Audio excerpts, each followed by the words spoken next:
Hi, ఇలా మీ ముందుకు రావడానికి కారణం విశ్వంభర. చాలామందికి డౌట్ ఉంది, ఈ చిత్రం ఎందుకు డిలే అవుతుంది, ఆలస్యం అవుతుంది. ఈ ఆలస్యం, ఈ జాప్యం చాలా సముచితో నేను భావిస్తున్నాను.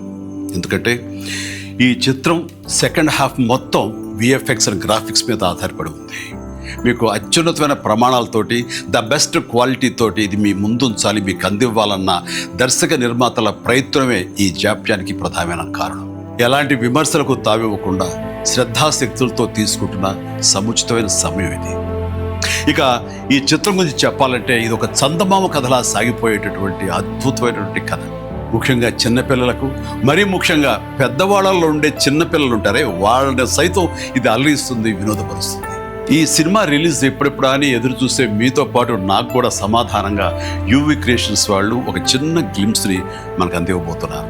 అది నా పుట్టినరోజు సందర్భంగా ఒక రోజు ముందు, అంటే ఇక్కడి కొన్ని గంటల తర్వాత, ఆగస్టు 21 సాయంకాలం 6:06 అంటే కొన్ని గంటల వ్యవధిలో అది మన ముందు ఉంచుతున్నారు. అది మనల్ని ఖచ్చితంగా ఆకట్టుకుంటుందని నమ్మకం నాకైతే ఉంది. గ్లిమ్స్ వస్తుంది, అది మనల్ని అలరిస్తుంది. అది సరే, ఇంతకీ రిలీజ్ ఎప్పుడు చెప్పట్లేదే, అది కొంచెం లీక్ చేస్తున్నాను. చిన్నపిల్లలు, పెద్దవాళ్ళు ఉండే చిన్నపిల్లలు దీన్ని ఎంజాయ్ చేసే సీజన్ సమ్మర్ సీజన్, వచ్చే వేసవి 2026 వేసవి నాడు ఈ సినిమా మీ ముందు ఉంటుంది. నాది భరోసా. ఎంజాయ్. ఈ చిత్రాన్ని చూడండి, ఆస్వాదించండి, విశ్వంభరను ఆస్వాదించండి.